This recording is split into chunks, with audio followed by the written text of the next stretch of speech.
The USSR, or Soviet Union, was in power from 1921 to 1991. During that time, it earned an image around the world as a huge, evil empire. The Bolshevik Revolution of 1917, led by Lenin, got rid of czarist Russia. This was the start of the Soviet Union. But under Joseph Stalin's rule, the workers' first ideas quickly fell apart. History says that when Stalin took power in 1924, he took the goods from poor farmers. The result was that nearly 3.9 million people in Ukraine died of hunger during the Holodomor. He gave the money to people who could turn the country from an agricultural to a military force. Then, from 1936 to 1938, Stalin put about 600,000 political opponents to death.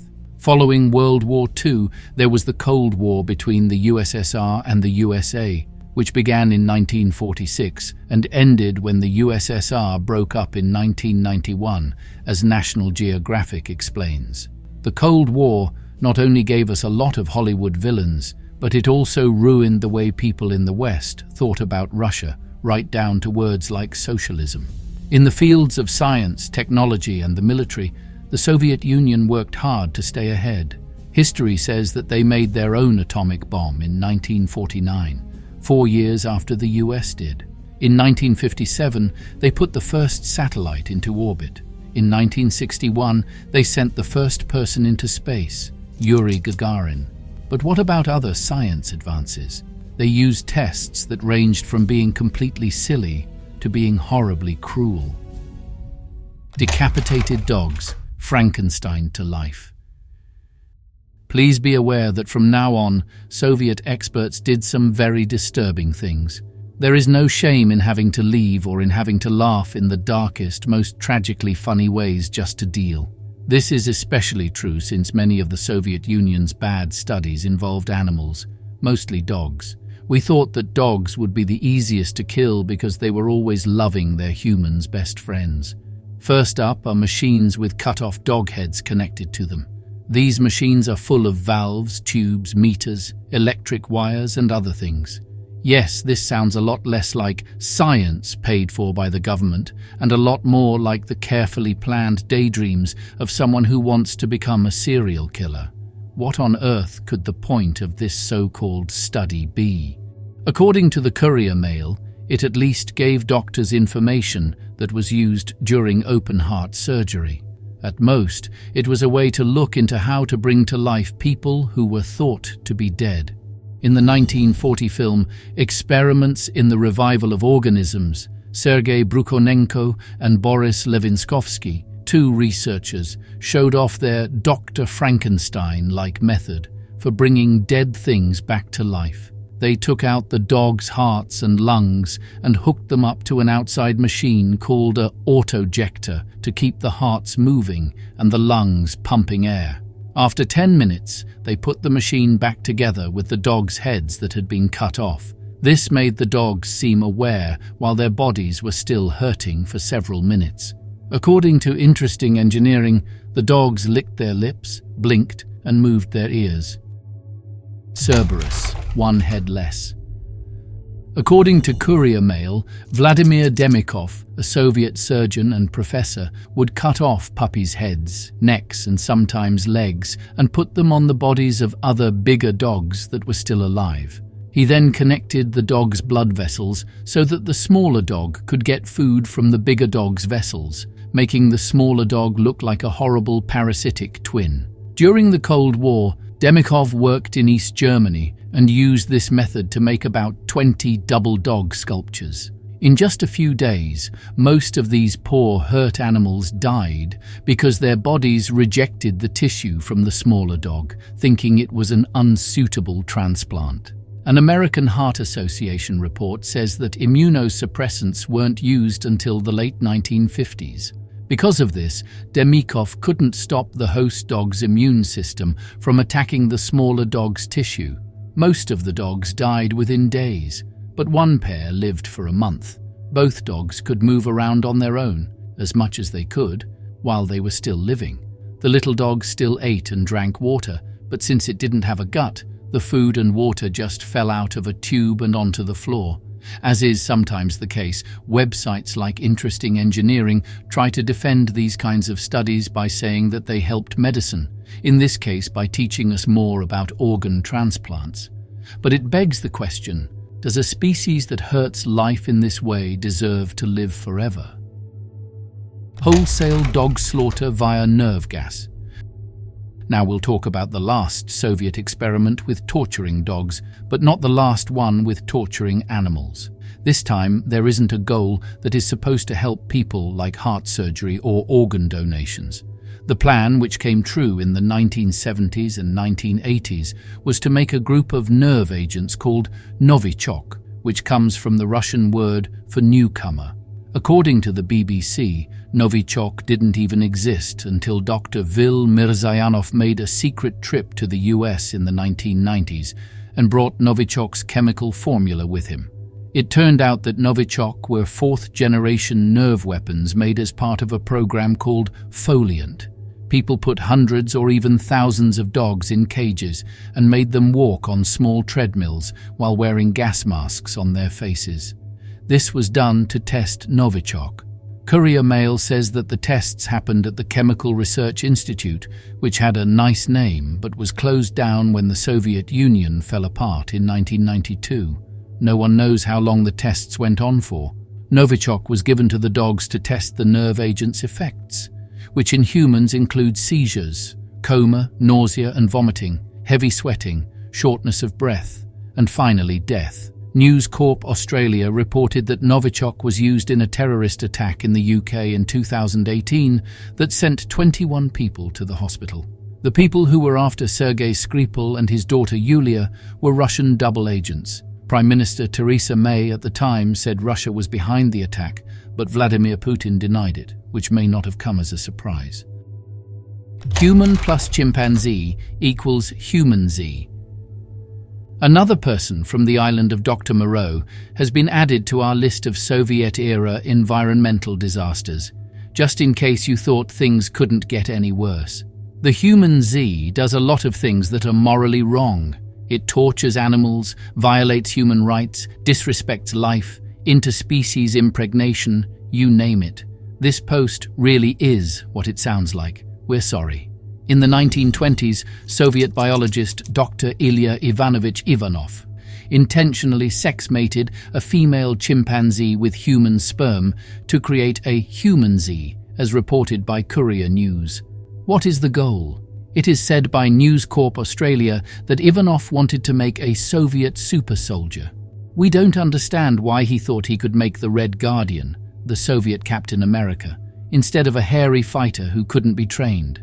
In 1929, Ivanov wanted to do the opposite. He wanted to use chimp sperm to get human women pregnant. Luckily, the second plan didn't work out, even though he tried to set it up. And the first one? It was never possible to properly birth a human Z. From what I've heard, Ivanov wasn't the only one with big plans. Through News Corp Australia, Gordon Gallup, a professor at the University of Albany, said he knew about tests with humanized chimpanzees that were done in Orange Park, Florida, in the 1920s. Gallup said that doctors actually did it, but then got scared and killed the baby. There's no proof to back up what he said, though. It's possible that Gallup has also thought about hurillas, human-gorilla hybrids, and hurangs, human orangutan hybrids. The poisons and murders of Dr. Death. If history calls you Dr. Death, you've gone in the wrong direction in life. This was the case with Grigory Maranovsky, a scientist from the Soviet Union who was put in charge of Laboratory No. 1 Inch in 1939, according to Courier Mail. Laboratory No. 1 was the first official poison laboratory in the USSR. It started in 1921 with the code name Special Office. Atlas Obscura says that the building has had many names over the years, such as Lab X and Laboratory Number. 12th Laboratory No. 1's only goal was to make tasteless and odorless chemicals that couldn't be detected after death, which would make it possible to kill anyone. Dr. Death needed people to test this on. He looked to the Soviet gulags for all the enemies of the people he needed for his over-the-top evil plans. He gave his test subjects different kinds of cyanide, mustard gas, ricin, digitoxin, and curare, then sat back and watched them suffer and die. Muranovsky finally came up with something called carbylamine choline chloride, C2 or K2. It made people feel calm as they were dying 15 minutes later. In 1956, someone who had left the KGB told people about laboratory number 1. In a strange twist, Stalin finally went after Muranovsky as part of a political purge. However, laboratory number 1 was said to have been turned back on in the late 1990s for making biological and toxic weapons for secret operations in the West. No one knows how many people died there. Deaths of millions from starvation. We've mostly talked about messed-up experiments as things that sick and evil scientists do in labs while laughing over dead bodies and animals that have been cut up. As The Atlantic put it, Trofim Lysenko, a Soviet botanist who stooped over plants in fields and gave farmers advice on how to grow their crops, may have killed more human beings than any individual scientist in history. Nothing indirectly killed as many people as Lysenko's food-based tests. This includes guns, cannons, plagues, poisoned gulag prisoners, large groups of gassed and dead dogs, and even atomic weapons. Lysenko couldn't read or write until he was 13. After the Bolshevik Revolution of 1917, he went to agriculture school, lied about some trial results, got praise from a government newspaper in 1927, and by the 1930s, he was in charge of all of Soviet agriculture.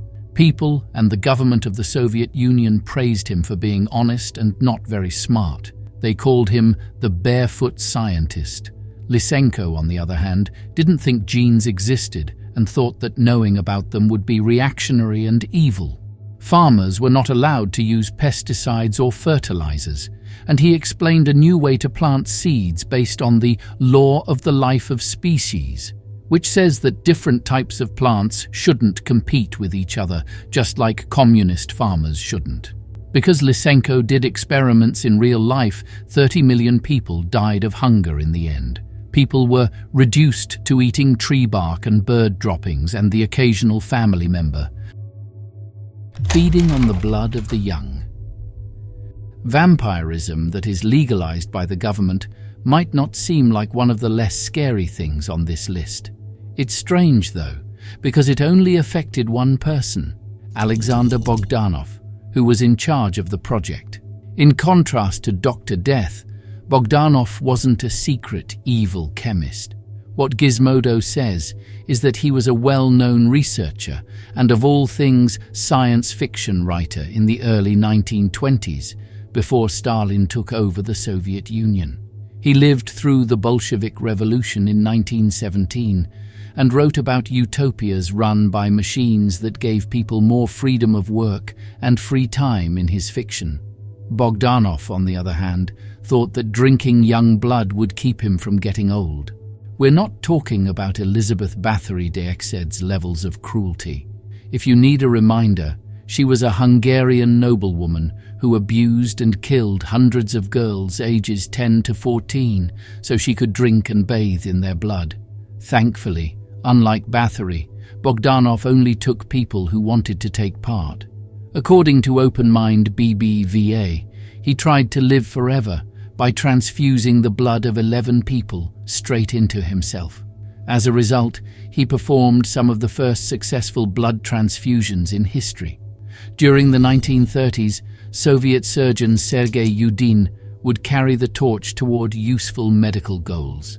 Because people with different blood types can't work together, Bogdanov died from his trials. Besides this, all of his test subjects had different illnesses, such as cancer. Cellular Life Startup Kit. The next entry seems harmless, but what it means is terrifying. Because the Soviet Union did so many horrible and cruel experiments on people and animals, it's possible that the current research if it ever got to the experimental stage, would have created horrifying petri dish monsters straight out of a body horror movie. What we now call the primordial soup idea was first put forward by the Soviet biochemist Alexander Oparin in 1924.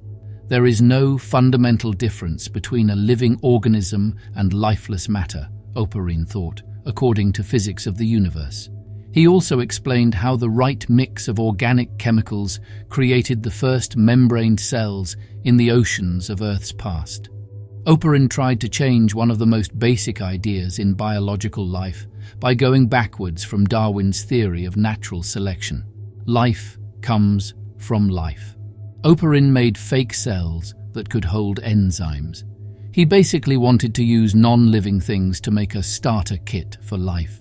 Britannica says he was a respected researcher who won many awards and organized the world's first international meeting of the origin of life in Moscow in 1957.